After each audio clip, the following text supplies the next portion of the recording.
What's up, ladies and gentlemen? This is an impromptu and I'm with Mark. Carl and I kind of messed up our lines with when we were going to do it. It was supposed to be tomorrow. Carl's in Australia right now, but we're going to get into all your like where you are kind of geographically all the time with your music and everything. But dude, I'm happy to do this right now. Let's just hop in here, man. Thanks for hanging out. I think so. It was my fault, everybody. It was my fault. It wasn't Mark's fault. I got the time perfect. I don't want to say that, but I got the day completely wrong. It's So fine. This is great though. here we are. I have to tell you, man. I don't know which video I saw of yours. I got like, the Instagram reel suggested for me. Yeah. And I think it was the Justin Bieber cover, maybe, possibly, that I saw you. And I was like, Yeah. oh, hell yeah. Because for years, like when I was I don't know when that pedal came out, but you remember like the Line 6 delay pedal that had a looper in it, but it was only like 12 Yeah. seconds? Yeah. DL4. I Yeah. think it's DL4. Yeah. Yeah. Yeah. The green one. Yeah. So The that's the gold. first one I had to like mess with looping because I was really into Keller Williams. I don't know if you ever listen to that guy, but he does a lot of live Yeah. looping. Well, and Reggie Watts. Yeah, Like Reggie Watts even still uses that pedal. It's crazy. it is Yeah. crazy. And there's stuff on that pedal that I mean it's extremely limiting.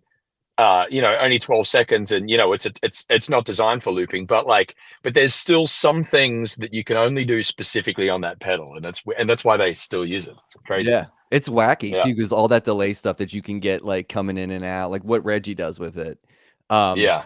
but regardless, like I've been doing that thing, like what you do, not to the level you're doing it because you've got a whole lot more cool stuff going on, which I want to talk to you about. But regardless, I was like just extremely impressed with how well you arrange and orchestrate what you're doing. Um, so I kind of dive into that stuff, but like let's go backwards because like, what is your earliest musical memory? Oh man. Okay. Uh Earliest musical memory, And it doesn't probably have to just be like be. you playing; it could be anything. Yeah, no, it'd be me. I mean, like my earliest like musical memory of me playing was when I was like 6 or 7. Like my first instrument was like a violin, and I didn't play it well. I was like 6 or 7. I was more interested in like Tonka trucks and stuff. But my mum used to play and sing just a little at home, but she'd play piano and she would sing, and every time she would just be singing in the kitchen or whatever, it was like an octave higher than the original, like like uncomfortable. Like she had a beautiful voice, but it was just a personality trait or whatever. Mum would just start singing and it'd be way too high, and she's like super soprano. Like it's ridiculous. But yeah, that's kind of my early memories of music. Yeah, when I was little. Okay. Did you grow up Yeah. like was there a lot of music going on in the house, like listening to music too? Yeah, listening to music, there was a good chunk. Not heaps, but like my dad was into records, and he was into like kind of he had a pretty eclectic taste. Like he really liked anything that wasn't mainstream. He was that kind of rebel, but he liked like instrumental stuff or anything that just had a cool beat. Um, and then mum was kind of into like Dolly Parton and that sort of stuff. So we had like a really weird we had sort of country, and then we had mainstream pop at the time, and then we had like dad's eclectic stuff, you know. And it was kind of weird because in a great way, but that explains my taste in music now, which I can't really put my finger on what I like to listen to at any one time. I was Yeah. just gonna ask you that because you have so many different genres that you play from the videos that I've watched of you. And I mean, I know a lot of musicians who listen to a lot of different styles of music, but like, is there anything that you're currently listening to that you like have fallen in love with? Like, even if it's like something that's new to you? Yeah, actually, there's always new stuff, and that's something I try to hone in on, like music listeners and fans and stuff. Is like, it's really easy to just be comfortable and listen to what you like and all of that sort of stuff. Or and the 1% is like, oh, let's do a playlist based, a Spotify playlist based on a song that I always listen to. and that's never even really the way to do it. But trying to find new music that you're really into from like independent artists, especially, is way easier than you think. And but I love man, I mean, like even just lately, like I love listening to Amber Mark. I don't know if you've heard of her. No. She's incredible, super soulful. Um, oh, what else? I'm thinking. What else brand new? I mean, I've been a Drake White fan for a long time. He's been around for a minute. I'm a big Jacob Collier fan. Like, I love seeing what he's coming out with. Um, oh man, I know it's I hard. kind of Sometimes you put I'll on the need it. spot. I'll keep dipping in when I think of him, but I'm I'm blanking a little bit. That's all Oh good. my gosh, there's I can't. I won't be able to think of a name. There's an Australian artist that has the stankiest groove. Like, she is so good. She's out of Brisbane. I'm trying to think of who she is. I would love to hear that. Yeah. I love funk and soul stuff. So if you Yep. think of it, I want to know. Oh, nice, man. Yeah. Yeah. Yeah. So If I think of her, I'll let. Yeah. yeah. So let's talk about that because there's a lot of musicality that comes out of you and I've seen you playing. And like, are you like primarily like kind of based in Nashville now, but you're going back to Australia like to do shows and like what's tell me more about that actually first before we launch. Yeah. So I don't really know, but like, because I'm traveling a lot, globally, much more, which is fantastic. All most of it is hustle still. Don't think that I'm just getting invited to all of these places all the time. Sometimes I am, but yeah, I'm based in Nashville. That is that's the longest time that I'm in one location. So I call that being based somewhere. And then as of kind of last year, um, the the travel for me back to Australia is kind of lifted, in the sense of paperwork and visa stuff and post COVID, and the ability to actually get back. And so the floodgates have kind of opened back for that. So I'm spending more time in Australia than I have in the last few years, just to kind of make up for lost time. Um, so I'm back in Australia probably 3 or 4 months a year, um, broken up just to play shows. Based out of Nashville, I've got, like, this year I've got Greece, Malta, and like Malta, Sicily, Athens, Mykonos coming up in like May with the Cos Cruise tour. And then yeah, London, doing some stuff with the Sheeran camp with like the new loopers that are coming out. Mhm. So we're doing some stuff in the UK, and then yeah, then there's a couple of other countries later in the year. But yeah, trying to travel a lot more and trying to be available to do that. And the best thing about it, like, is, as you can understand, is like being a solo guy, or at least a looping guy. Like, you don't need a band, and it's lonelier, but you're able to just grab a handful of suitcases and get on a plane and literally go anywhere and have your show kind of available for people. So, Yeah. but yeah, that's how it's working right now. Is I'm kind of bouncing between Australia and the States, but I'm mostly based in the States. Okay. Do you Yeah. like get out of in terms of like coast to coast in the US? Have you been kind of doing that too or trying to get, from coast to coast? Yeah, yeah. So I'm mostly out of Nashville. Right. Like, let me try and cover you up a little bit, put some shade on. Yeah, I'm yeah, again, based in Nashville, but like I'm only there like half the time, really, because I'm spending a lot more time anywhere, to be honest. I'm in Chicago, I feel like, every month, Really? playing like Okay. house concerts and stuff, which is awesome. And then I get up to like the New York, New Jersey, kind of, Connecticut region sort of thing a few times a year. Florida, definitely, like every couple of months. And then kind of on the West Coast, maybe a couple of times a year for some shows, but kind of all in between. The best thing about being in Nashville is you're pretty much a day's drive from a lot of places. Um, Obviously Mhm. not the West Coast, but like, you can kind of drive and get to places really easily. And now with like flights, even though they're still kind of easy, you need to leave. I'm done with leaving day of show from Oh my wherever I'm God, I bet. traveling. It's like, it's Yeah. the dumbest. yeah, nobody should do that unless you can't help it. Right. I'm gonna put a hat on you. See if that. You guys should see. I was just telling Mark before. You guys should see this contraption that I've rigged up. Now there's a water bottle, like just a standard like uh 12-ounce, 16-ounce water bottle, and then I've got my gym shaker bottle propped on the side, hooked around the back of my phone, and then I've got like a gym bag pulling everything back as like the weight, and now I've got like an old hat from the car, like stopping the sun getting on you Oh guys. man. This, I'm this actually, yeah, my wife calls them ghetto mods, and I just I love them to bits. My whole life is full of them, and it's cool when you get a really good one. Well, you're gonna have, you know what you should do after this is done. Well, I guess you can't because it's your phone. I was gonna say you should take a picture of it and then we could share that. Oh, I would, yeah. Dude. So okay, so you're traveling a bit, but what I think is cool about what you're doing, like you said, like you can go anywhere and you're not tethered to having to deal with three other people's schedules or whatever. So that's perfect. And by the way, Yeah. I'm in Baltimore, so let me know if you're gonna come up through this Oh, area, man. nice. You got to come up through here.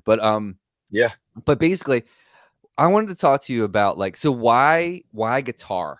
Because it seems to me like, are you a multi instrumentalist? Like you play keys, you can play guitar, you obviously do the bass stuff.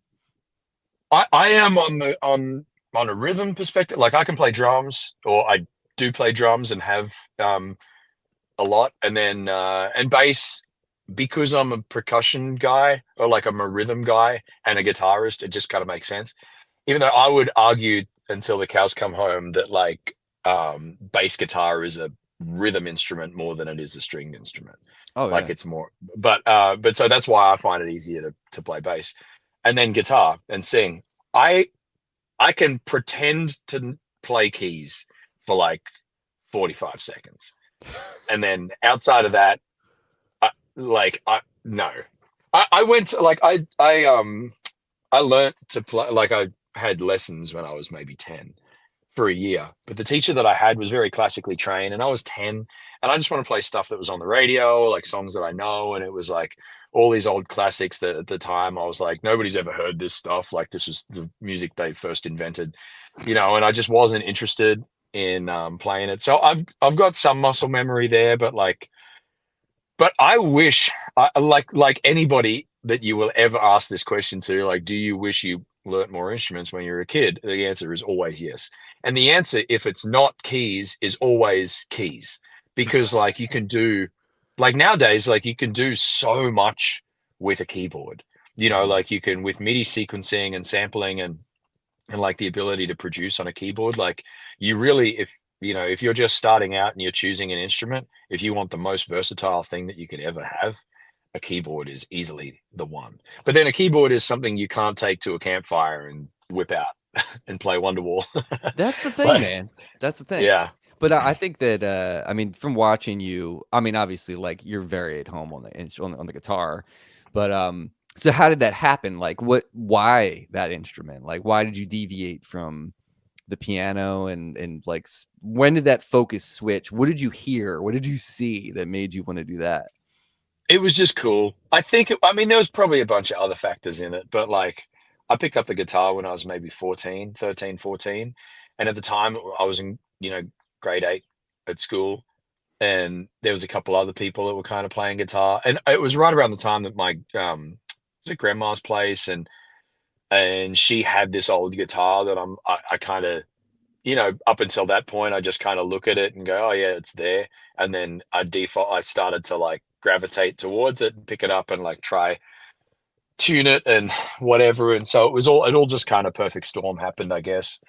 But I didn't like double down on it immediately. Like I got a guitar, I minced around a little, and then I guess I wasn't learning an instrument at the time because I wasn't playing piano anymore. I only did that for like a year, and it was like my parents had this thing with, if you learn an instrument, you have to do it for a year. Like you can't just do it and then just be like, nah, I'm done. Like you have to do it for a year, and so if you want to do it, that's fine, but you have to commit. So I lived out my year with keys, and was done, by 11. But like a couple of years later, picked up the guitar, and then it was a combination of like me getting some guitar lessons, and then just finding friends at school, and we kind of broed out, and then we would end up spending lunch hours, like playtime at lunch in a teacher's office or something, just like in the air conditioning, like all playing guitar and songs that we know or whatever. And that was pretty much it. Like I did 6 months of lessons, and I got to a point that I was really just bored with the lessons. And don't get me wrong, there's some amazing music teachers out there, but I had one of the ones that was great at the start. But then after a few months, it was like you show up this week and then you play the chords that they told you to learn from last week. And then they go, that's great. Fix this, fix this. Now here's the new piece of music that you play for next week. Like it was very like robotic and boring. And and it was cool that I could bring in songs like Nothing Else Matters. I always wanted to play Nothing Else Matters, and so Yeah. he gave me the tabs for that. And then I just kind of went home and played the tabs and then brought it back. And then, yeah, it was just really like, I was at the time that I just wanted to Google how, chords on Wonderwall, or Sweet Home Alabama, or Brown Eyed Girl, or like all those songs that like Mm-hmm. are the ones that are like the easiest to play and whatever. So I just ended up doing that. I quit guitar lessons, but I kept doing guitar, and I would just look up songs that I wanted to play, Backstreet Boys and all the all the Yeah, stuff, man. and like figure out the chords. That's But dope. yeah, I do agree with your parents though. I feel like I almost feel like there's like a 2-year threshold for people learning a new instrument where it's like yeah, when I used to teach, because I taught for a long time, and I used to tell kids because they would get frustrated. You know how it is. It's like you're like, dude, you can't. You have to suck before you get good, buddy. Like it's like oh man, there's just no yeah, getting around it. You have to like really suck at something like this before it starts to make sense. And that's that learning curve. Like once you hit that 2-year mark, you're like, oh wow, I really got this, man. Like I understand this now. You know what I mean? But I think that's yeah, possible after a year too. I mean, I think that you can get if you put enough work and time into it, I think that you can get to a place where you feel more confident and maybe you want to go off on your own and kind of explore. yeah. Um, Well, a year is like any time frame like that is just a tangible like between here and there. And like between here and there, some person could like practice for an hour every single day, and then another person could practice like 5 minutes for the week. And you're a yeah. completely different person in a month on that instrument. So like that makes sense.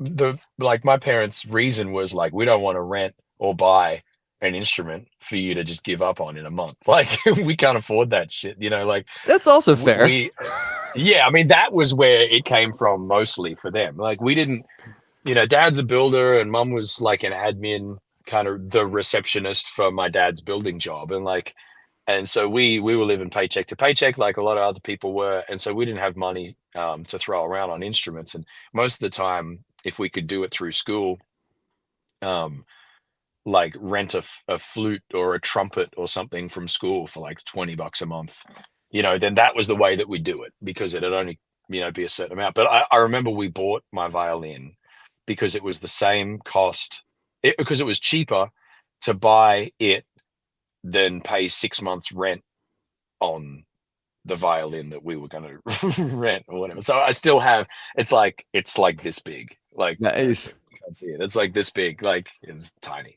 But Nice. yeah, I like the idea of like having to stick to something. And you're totally right about the sucking. Like you have to suck. And I feel like for even, the first 6 months to a year, you don't actually get good. Like you just get less shit at it. Like Yeah. you suck less. Like you suck this much, and then after a while you suck this much, but you still suck, man. Like nobody's going to be impressed, and you're going to feel that more than anybody else. Like you're going to start playing and be hyper aware of how bad you are whenever anybody else is listening, and it's like it's brutal. You just got to push through. It's like I wonder tough. if that's more brutal nowadays because of social media and because of like everybody's trying to like put themselves out there. Because dude, I'm gonna age myself, but I started playing guitar in the time when the internet did not exist. So it's like Yeah, I'm talking like I'm 44. So it's like when I started playing guitar, it was 91 maybe when I started. and it was all like Guitar World magazines, and like that's how you got tablature and how you learned, you know. Yeah. And I played in my talent show in 7th grade. After playing guitar for 8 months, I played Smells Like Teen Spirit, because that's when that music was happening right then, man. It was crazy. Yeah. But you know, it's also when I go back and I see a video of that and I'm playing that solo, it's very shit. Like it's like there's no soul in it. It's just lines. Ba ba ba ba ba ba ba ba ba. You know what I mean? And that's but Yeah. you have to go through that before you can understand bending melody, and you know what I mean? Like it's Did not you do did you bend the da, da, da, did you bend that, or did you like da not as a da kid. da da, you know, like Like tab it? yeah, no, Yeah. it was all Yeah. staccato. Like there was Yeah. no soul within it. Like It's but so you know, funny. after That's 7 so or 8 good. months, you know, it's like I was on my well, you know, well on my way to like learn how to play the instrument, to like have the Well, I was balls, gonna you say know. So that was like that's like 7 8 months. Like that's quick, man. Like you must have really been into it. I'm sorry, I didn't mean to cut you off there. Like I was just surprised. Like that. no, Well, like when you said "Smells Like Teen Spirit," I thought you meant da da, like the rhythm of it. I didn't realize you meant like play the solo of it. oh, it was a And so three like piece, I'm man. like, damn, dude, you were yeah, you're really getting it. That's awesome. No, yeah, it was a three piece. It was drums, bass, and me, and I had a Yeah. friggin' metal zone as my overdrive pedal. Oh Yeah, god, nice. it was so terrible. But like, but yeah, it's funny to think about that stuff because people, the way people grow, everyone's different. But I mean, I locked myself in a room, dude, and I had Nevermind, and I had Pearl Jam is my favorite band. So I was Yeah. like rewinding, play, rewind, play, and just that's how I learned power chords. Was Yep. Nevermind, really. Yep. So Did you record that off the radio? Did you hit record on a tape, like no, on the radio, and then play it back? no, I had a Nevermind tape and I had a Pearl Jam 10 tape. And like I had tapes, man. I had the Doors, best of the Doors, like my little Ugh, tape catalog, you know what I mean? So it's like that's so good. it's a different time, man. But we're We never had tapes. Well, we had like 20, and they were like not a whole lot of stuff. My childhood was more like CDs and stuff, but then nobody bought, like CDs were expensive. We never bought it. So like my music was, when you just said rewind, play, like a lot of the songs that I would get would be on a blank tape. And then like I'd I'd be listening to the radio and they're like I remember in grade 3, I took a show and tell of like a recorded on the tape, like hit record on my little tape player that I was listening on Backstreet Boys, like Backstreet's Back. nice. And like at the like it just starts like halfway through the first verse because like I was like, oh, put the tape in, hit play. And then like at the end of the song it's like 93.9 hits FM, like on the tail of the song or whatever. And so like when I'd learn it, like I'd be doing the same thing, like rewind play, and then hopefully I don't hit record. And then I would record myself playing on another blank tape with the crappy microphone in the red TIAC, you know, Heck yeah, dude. I know exactly what you're tape talking about. player. Yeah, man. Yeah. Yeah. That's I mean, that time is it's funny because like people are like pressing tapes again. Like bands are starting to put tapes out. I'm like, no, don't do that. It's vinyl is cool. Like I love Yeah. vinyl as a collector now. I'm not buying CDs anymore. So I'm like buying vinyl for the bands that I love. But with Yeah. streaming services, you don't have to do that. So that's one thing. But let's not bring back tapes. That technology is Nah. real shitty. Like, Yeah, yeah, yeah. And you can wreck it real easy. Like, yeah, I mean, they had some cool things like sticking the pencil in and like fixing the tape.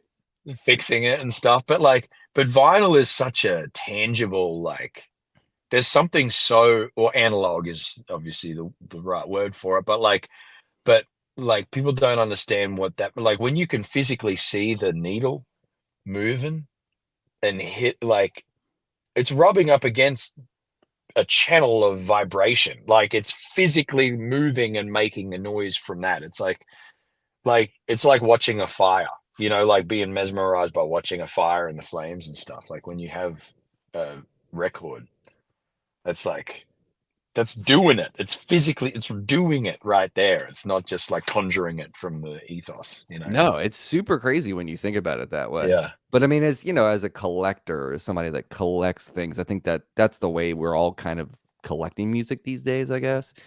Yeah. And it takes up less space than tapes, I guess. It's thinner and I don't know. Maybe I'm wrong. Maybe it's gonna make a huge wave, and then you and I are gonna be like, oh God, it's here. It's here. We were so wrong. Yeah. Well, let me ask you. So I love like the sound of your guitar, of that mini Maiden. I have like really been interested in trying one of those guitars. I sold a Taylor that I had for a long time. That was a really nice Taylor because my grandfather, when he passed away, he like let my dad have his old guitar. He like left his guitars to my dad, and my dad didn't play. Yeah. And it's an old 1939 Harmony Vogue, and it sounds like a friggin' cannon. So I got that fixed up, and then I sold the Taylor, but then I was like, this feels weird to take this out all the time because it's so old and it was my grandfather's. And then I saw Joe Robinson playing those Maiden guitars. Do you know that dude? He's an Yeah. Australian guy. Yeah. Yeah. Yeah. He's killer guitarist, man. Killer. Amazing. Like great singer too. Really good singer, like surprisingly good singer, Yeah. you know? Totally. Yeah. But then when I saw you playing yours and how much like sheer ass you get out of that thing for such a small instrument, like Yeah. tell me about your relationship with that instrument and why you choose to play that guitar. I mean, the small one is just like the mini guitars are just like they were always a second guitar for me. So I could just take it, throw it in the overhead compartment when I'm traveling or like if I need a spare. But then they just became the one that I just liked playing it more. Like it was comfier, like it was just you just throw it around more, whatever. And so I just started using them more, and I'm just like, oh, this is now my main one. So the size is like that's the story on that. It's pretty simple. But the brand, they're an Australian brand. I'm I mean, that's just a bonus for me because I'm from Australia and I like, you know, I like supporting Australia and I Of like it course. when there's a cool connection between a brand and you. Um, but if they didn't sound as good, I'd be playing a different guitar. I'm straight up whatever sounds best to me is what I'm going to use. And I've always been like that. Ever since I've been able to afford buying instruments that I Right. that I want, like the poor man pays twice philosophy. Like, I mean, I've got so many guitars and so many microphones that are pretty good, but they're just gathering dust, man. I've wasted like tens of thousands of dollars buying middle of the range music equipment instead of just get the cheapest one to get the job done and then get the one that you want, which I highly recommend. But Yeah. I digress. So the guitar, um, that brand is just they're the best plugged in sound I've ever heard from any guitar. Like unplugged in the studio, it's anybody's game. You know, Taylor do amazing guitars, Martin, Gibson, like Ibanez acoustic. Like you can almost find any brand, any one guitar of any one brand could be easily the best guitar in the studio. Great. Right? Right. Plug Totally. it in and it's an entirely different beast. And no other guitar I think has the same pickup style in it. Like it's actually built into the guitar. You can't just buy a Maiden guitar pickup and put it in another guitar.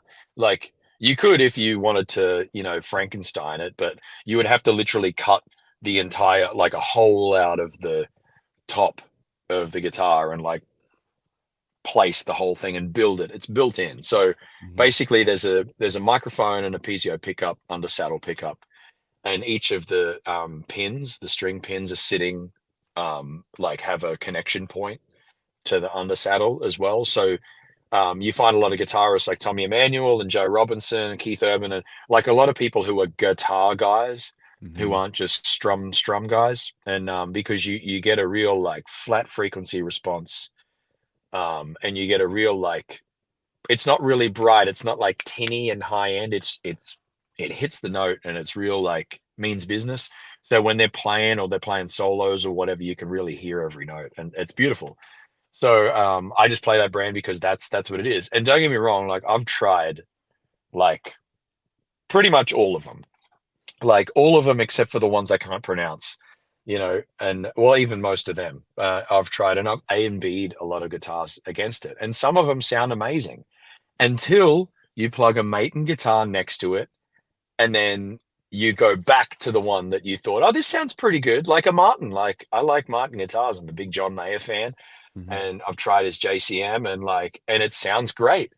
But then I plug in a Maton and I play that, and then I plug his guitar back in, and I'm like, no way, Yeah. give me the Maton. Like it's I don't know. So that's kind of a lame answer, I guess, but it's because it sounds awesome. And I've had like sound engineers hug me because they must have had a bad day with like, and they're like, oh my God, that guitar sounds so good. I love Maton guitars. There was a guy that like propped me. He saw me carrying in a Maton case, and he came over and like, he's like, dude, I'm so pumped. I've been mixing Taylors all day. And I have a polar relationship with Taylor because I love the guitars. I love a Taylor guitar. They're a beautiful crafted instrument. As an audio guy, one of the worst sounding plugged in guitars. And it sucks because they're such a good guitar. I'm like, get a good pickup, dude. I know. I know, But dude. I didn't mean to riff against Taylor so much there, but it's whatever. Well, It's subjective, here's the thing. That's the thing. And like I would agree with you. I mean, I had a 714 that was a nice guitar with like Brazilian rosewood back and cedar top. It was beautiful and it sounded great. Yeah. But when I plugged it in, I had to put compression on it. I had to doctor it a bit to get it to do what I wanted it to do sound wise, because it didn't cut, didn't cut it really. And I felt like I always kept it tuned down a whole step too, because I felt like that's where it wanted to live. That's where it felt like it was the most alive. But I haven't played any of the Maton guitars, but I was like, dude, if like Carl's playing them, if Tommy Emmanuel's like, I can play any friggin' instrument I want to play on this planet. Any company would be happy to have me play their guitars. But I'm using these. I'm like, that's a pretty large statement that he's making, that these guitars are the shit. So what's crazy is like this is another thing to attest the brand. And I don't get anything out of selling. Like, I mean, they look after me for my own instruments, but like, buy whatever you want. But what I'm saying is, hang on, who is it? Garth Brooks, right? I believe it was Garth Brooks. His band, like, he gifted his band Maton guitars because he had to, like, he's got to deal with Takamine, I think, or whatever, so he couldn't play one. But he, like, his band wanted Maton guitars, right? They've always wanted, so he like bought a bunch of them for like all the guitarists or whatever, and that's what they play, or that's what they play when they aren't playing for him. They right. play Maton guitars, and there's so many people like coming on the bandwagon, and I've personally know like so many artists, even just in Nashville, that they tried it, and I've got a couple of spare guitars that, like, if I'm buddies with somebody or when they're looking at a guitar, I'm like, here, just try this. Like, don't buy it, just whatever, but just know this brand is an option. And they play it, and then they instantly go and buy one, and they're like, I'm never going back. Like, I'm never going, and it's like, it just feels good when I've been the person that's like put that connection together, and like I know they've found their thing, because I know how important sound is for me. And it's so nice when you're like, when you don't realize how long you've been searching for this tone or whatever, and then you plug it in and you're like, it's right there, and all I got to do is get that one, and so they're great. Yeah, That's cool, man. I mean, I feel like it's rightly so. You should be an ambassador for them. I mean, representing the country and representing what you do, because you use them. So it's like, I've never played one. I have to figure out a way, because no one carries them around here. But like, because I've been on the website and I've looked at them and I'm like, that one model, like Tommy's model is pretty cool. I like it with the cutaway. You know what I mean? Like, there's. So check out Artisan Guitars. I know you want to play them. Well, do that when you come to Nashville. But a brand like a company, Artisan Guitars, they are Bill, amazing dude, beautiful family, Bill and Ellie. They their company, Artisan Guitars, exclusively stock Maton, and they're the biggest distributor in the US. Oh, okay. So they ship directly anywhere in the US. But what they do is, because I mean, they're based out of Nashville, so obviously the best case scenario, come to Nashville, try anything. They've always got a bunch of stock on all the different models, or most of them. But the other thing you can do is if you live remote, you're up in Baltimore, is jump on their website. They have a YouTube channel and a website. And there's like, I do this for them as well, but there's a handful of artists that every time they get a shipment in of say like 15 or 20 new guitars, like which is every few weeks, um, all like every individual guitar is demoed and Oh, recorded and put up on their YouTube channels. So if you want to like decide between this model or this model, you can hear me or somebody else play that exact guitar against that exact guitar, and it's all mic'd the same. It's always like, you know, you hear it in that room or whatever. So if you're deciding between tones or between guitars, you can physically hear how they sound in the room. Now yeah. that's, it's not plugged in because they all sound very much the same plugged in with minor differences, but the acoustic properties of it is really cool. And then, so that's kind of a way to shop Yeah. for them if you live remotely or if you live anywhere that's nowhere near Nashville. But yeah, they're the biggest stocker in the US of them, and they're awesome. So that's one way to check them out. I'll check it out because Yeah. I mean, at some point, I need to figure out what I'm doing there. All right, so let me get into the whole looping thing. Okay, so I can't remember what was that Boss. Oh, another great looping artist, Bernhoff. Are you into Bernhoff? Oh, dude, I don't know. Okay, I don't know if this is just poetic beauty that you brought him up. Did you just think of that, or is there a reason that you brought him up? I love him. Because Like I'll tell you. Ceramic City Chronicles is one of my favorite records, and he was on my Okay. show. He was on this show a couple years ago, like when I first started it. Oh, dude. Right in the thick of the pandemic, and like it was a really fun episode too. He's hilarious. But what were you gonna say? So I was gonna say he's probably, I don't know if it's all the way the reason, but he's one of the very first or the first person that I was like, whoa, in looping.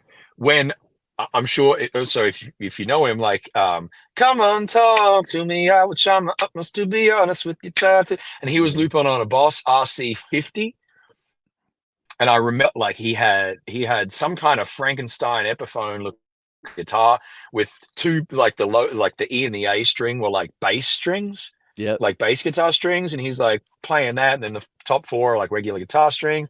And I like that he had like thick black rimmed glasses like me at the time. And like, anyway, I first saw him and I'm like, damn, that is like, and that's like 15, 16 years ago or something crazy that he did that video. And and I'm like, man, this dude's incredible. And at the time, like that was right then was when I borrowed my bass player's Digitech Jam Man, right? Which I don't know if you're familiar with them. So I borrowed that for like a month, and I'm like, yeah, yep, yeah. I'm getting one of these. So I bought a Digitech Jam Man stereo. Um, and but yeah, it was like, but at the time I was playing like a lot of band stuff, and then I would just, whenever I would play a solo show, I just do kind of a one-man band live loopy thing. I had like a kick drum, or a stomp box or a kick drum, and then I had a few pedals and stuff, and I'd kind of do the tambourine, lap steel, like sit down thing, but then I'd add the looper to it. But I was always like, I'm not a looper. Like I'm not like a like Jarl Bernhoft guy. Like he loops, like that's his thing. Whereas I'm a band guy for my real gigs. And then like when I'm just playing like dive bars or whatever, and where nobody cares, like I'm just gonna string together a few chords and play some solos or whatever. And so that's pretty much how I started looping. Yeah. Okay. Yeah. So it's funny that you bring him up. I mean, he's one of the OGs that kind of took it to a next level, I would say. Like, Yeah. it's one thing for like what Keller Williams was doing in the jam band scene and stuff, because that's what I grew up in, is like that whole Fish, Mo, Grateful Dead kind of Yeah. thing. Yeah. But when I saw Keller do it, I was like, oh, that's interesting. But like what Bernhoff does and what you do kind of transcends that, because you're actually orchestrating and arranging a piece of music, and you're doing what DJs do with mashups too, where you kind of are matching BPM, you're matching keys, you're kind of worried about like, okay, how are these going to be arranged? That's the hip stuff, where you have to like, there's thought within that you have to kind of be a smart musician and know, are these going to work together? It's like It's like all the mashups you see like Pomplamoose do, where they did Yeah. like that Jamiroquai song, Virtual Insanity, which was, what was that with? It was with oh my god, it's gonna kill me. But that video, like their mashup, it might be Staying Alive, maybe. It was Staying Alive and Virtual Insanity. So the Bee Gees and Jamiroquai. Oh man, I haven't seen that, Oh man, but you that'd would be crush awesome. that. You should check that out. Yeah, but that would be a fun thing for you to do too. But yeah, so like that whole thing, like of what you do, is what's cool to me about it is that it's thoughtful. It's not just like, I'm just gonna do this, I'm just gonna throw it together. It's like you're prepared, you know what you're getting Yeah. into. So talk to me a little bit. How much preparation does it take to do like your mashups that you do? Like how much time are you spending on crafting those things? To be honest, I if I could sum it all up, it'd be a lot. But right now, it's I just start playing and then I mash it up. Like zero time is technically the answer. Okay. Right now, but obviously, but early on, a lot, you know. And but to be honest, I don't know if I'm just wired in a different way. I don't feel like it's hard. It's like as long as you know the lyrics, which is the hardest thing. Like, you know, when you've got a song in your head and then, oh, sorry, you're trying to think of a song and there's a song playing in the background and you're like, I need you to stop playing that song so I can think of the song that I'm Right. thinking of. Do you know what I'm talking about? So 100%. that's in play when you're looping something, or when you're like playing a song and then you're going to mash up the new song. You're like, how does that other song go? Because now I've got this song in my head. So that's the hardest bit about it, to be honest. But like the rest of it is just like, just get the basic phrase down, and it's like you can pretty much do it as long as the time signature isn't completely different. It's pretty cool. But that said, I have been playing for a really long time. I'm really comfortable on the loop, and so all I need to do, like, I'll focus all of my attention on just the lyric side and the mashup side of things. Whereas I know that I'm on autopilot with everything else that I'm currently doing on the stage, like playing the guitar or beatboxing or like layering and triggering tracks and stuff. And I understand that that's probably not the case for a lot of other people. But what I've tried to do with mashups, especially when I'm playing them live, um, and somebody's just like out of the blue requested something, or like, oh, what if we do this, and then I just do it, is I try to pick one like dominant song musically. So like for example, if we do like Billie Jean by Michael Jackson, and then like Sweet Home Alabama or something, I don't know, right? I would pick, well, actually, that's a tough one. I don't know why I did that, That is a because you've tough got the one. riff. It's because they're both actually musically strong. Like you got the dun dun dun dun dun dun dun dun dun dun dun dun. You know, you've got that really strong musical hook, and then you got the dun dun da da da dun dun da da. You know, Yeah, man. but usually there would be two songs, and it'd be pretty obvious which one has the stronger musical hook, right? And so I'd set the loop up with the stronger one. So in this case, I'd probably do, like, I like the groove of the boom, boom, boom, boom, boom. So I'd do like Billie Jean. So, and then I'd mash up the lyrics of Sweet Home Alabama into Billie Jean. So there'd be like a masher and a mashie, right? And so then I'll just start with Billie Jean, and I'll kind of get the loop down, and I'll kind of get all of that going on, and then I'll leave a spare track for when I'm going to integrate the second loop, which is Sweet Home Alabama. And then basically I'll do verse chorus of Billie Jean, then I'll do a verse of Sweet Home Alabama, right? Or verse chorus of Sweet Home Alabama. And then what I like to do is find something. So this is almost a real version of me figuring this out right Yeah. now, because I've never played those two together. So this would be me on stage, is what my thought process is, and what my actual process is. So then I would go, Billie Jean is not my right love. Like that's kind of more of a chorus or more of a tag kind of thing. Then I want Sweet Home Alabama, right? And so I want to mash parts of each chorus to make one line of the combined songs. Mhm. So it'd be like, um, Billie Jean is in Alabama or something. Like, Right. Yeah. it'd be like, that's probably a bad example, but No, no, no. Billie That's cool, Jean, man. No, Billy, that's hip. my lover is in Alabama or something. Like, I don't know. So anyway, then I would loop like that phrase into the last track that I haven't recorded on yet, and it'd be like Billie Jean is in Alabama. Like it's just a dumb, or sweet lover Billie Jean. I don't know. It would be Billie Jean is Alabama, or is in Alabama would be the mashup of that song. So yeah, Right. it just kind of organically comes out. And so whenever I do that live, most of my mashup ideas for when I record on like YouTube or like when I release it on socials has come from something that I've done live. And then I've gone, oh, that worked out really cool. I'll have to remember to do that one again. Or when I record, like I'll fine tune it a little and Yeah. then I'll just record it, put it up on YouTube or TikTok or whatever. I Yeah. love that. I mean, I've asked. There's a couple bands. Are you familiar with like any of the bands in the jam band scene? Like, Not too many. okay, Like yeah. If you list them, I'll know who you're talking about. there's a band called But yeah. Humphreys McGee. They're from Chicago. Okay. They're pretty big and in the Yep. scene, but they do this with the full band where they do mashups, and they do one that's really cool. They took "Come Together" Beatles Oh yeah. and Yeah. Nine Inch Nails Closer. What the hell? What are Yeah. those? What's up with the balloons? So basically they took those two songs and mashed those together in the most brilliant way.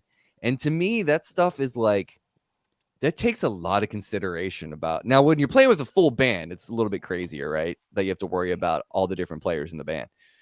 But Yeah. But the cool thing about the band is like not everybody has to play at once. Like you could drop it right out to just bass and guitar, and then everybody can kind of come in. And I love that can just happen spontaneously.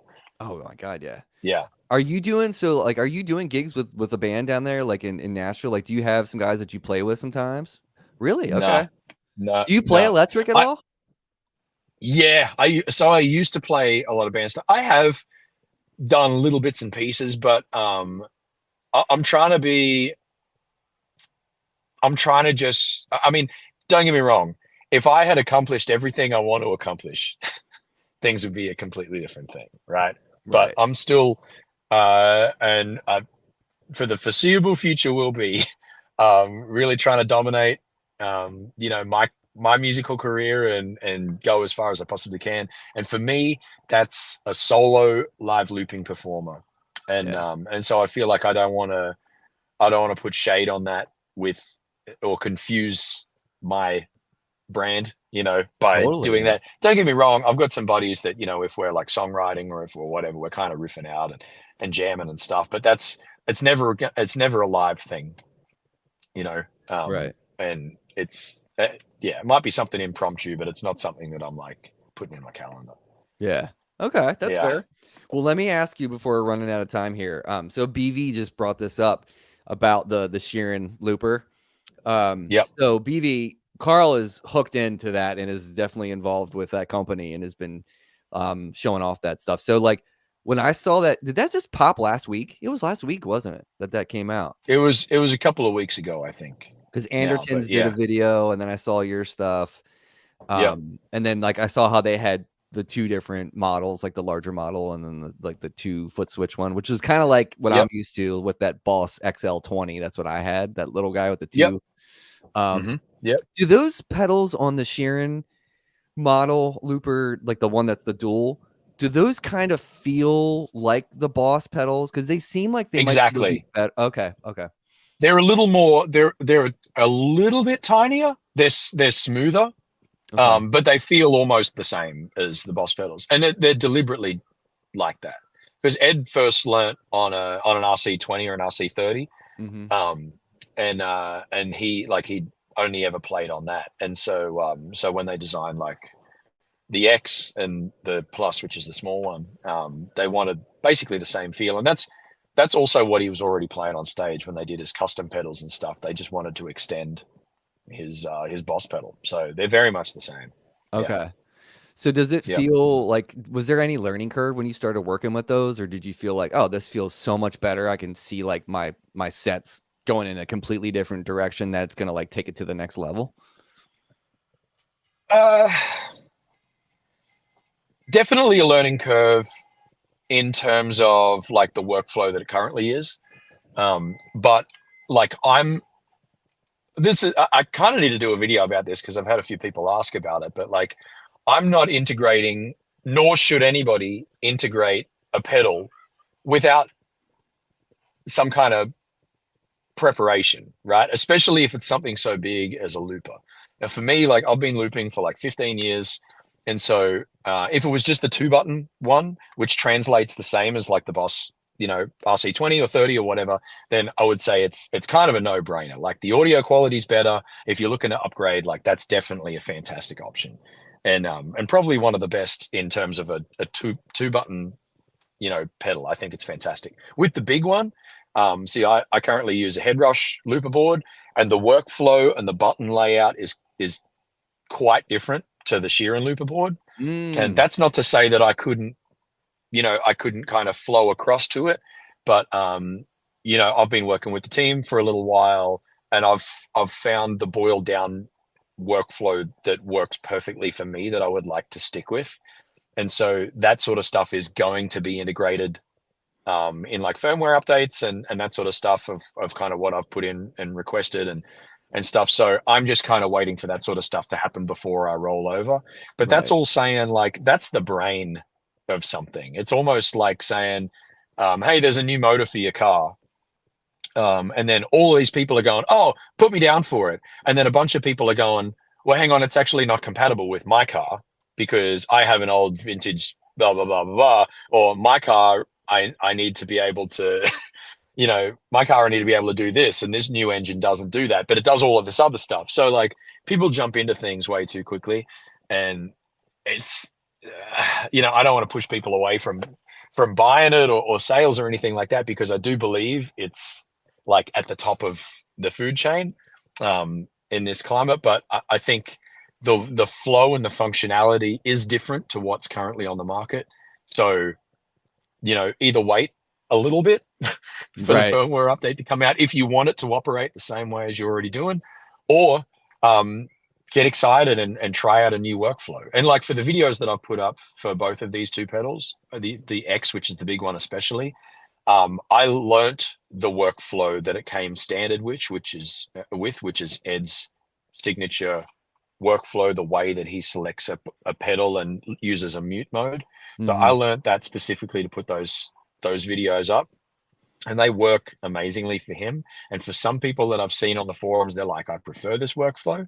But for me, the one thing I will say is like I like the flow that I have, and I'm excited to like when I can kind of integrate with the firmware that's coming up, that I can integrate this pedal, because Yeah. the foot switches, the stableness of it, and just the view and the layout, I think is going to be really cool. So yeah, I'm Okay. pumped, man. Yeah. Yeah, I mean, it looks awesome. Like when I saw it, I was like, oh wow. I'm like, even like the touch screen and everything is so much more hip than what's, really out there right now.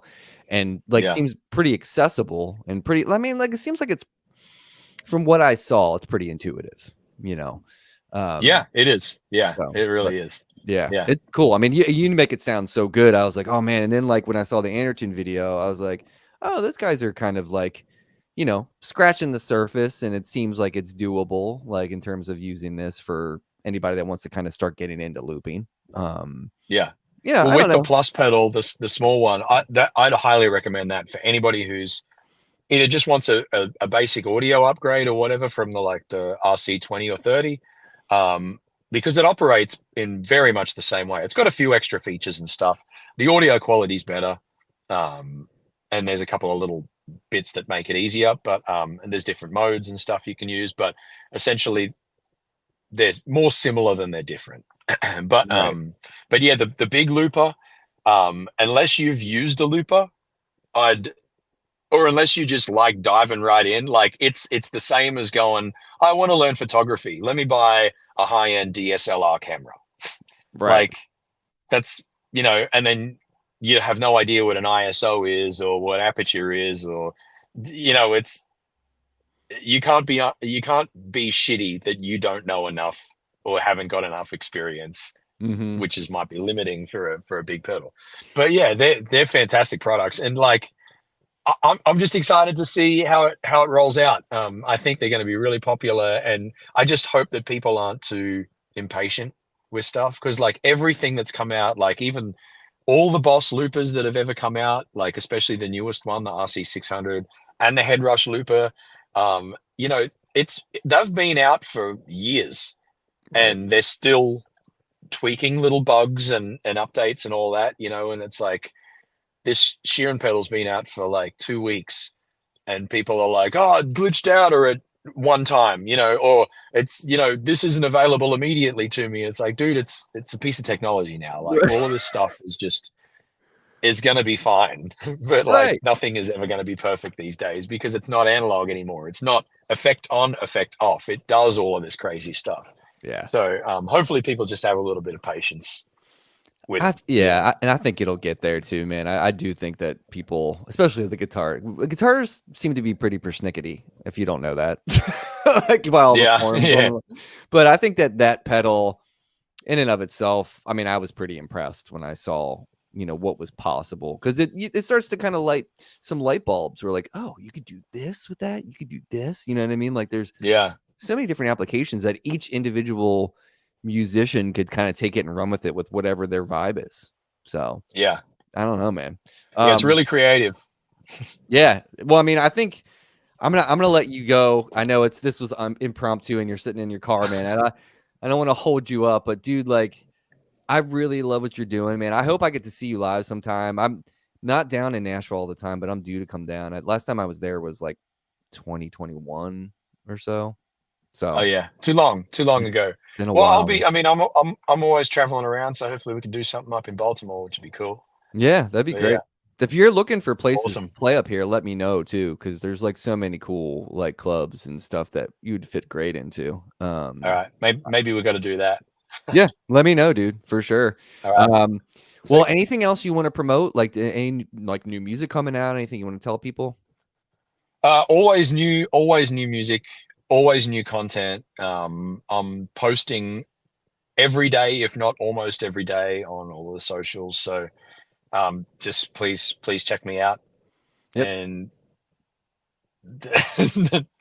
like any other independent artist, just please sometimes look at me, Right. and listen to my music, and like And please buy some sometimes stuff. comment on something and maybe buy something or get me to play a house concert or an event or something for you. But the Yeah. one thing that I like closing with it, like at a lot of my shows, is just a bit of a public service announcement of just saying, look, there's millions of independent artists out there, and this isn't to take away with any of the big major label signed artists. They're all incredible, or most of them are incredible.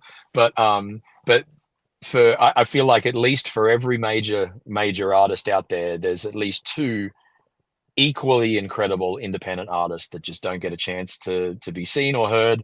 And so I'm not saying we need to follow everybody, but I'm just saying if everybody could pick one independent artist that they love their music, they love their vibe, whatever's happening, and just share everything about that. Like get your friend's phone, log into their Spotify or Apple Music account and follow your favorite independent artist, because you might be aware, but times that by 10 of actually how important that is for me and for everybody else in the same boat.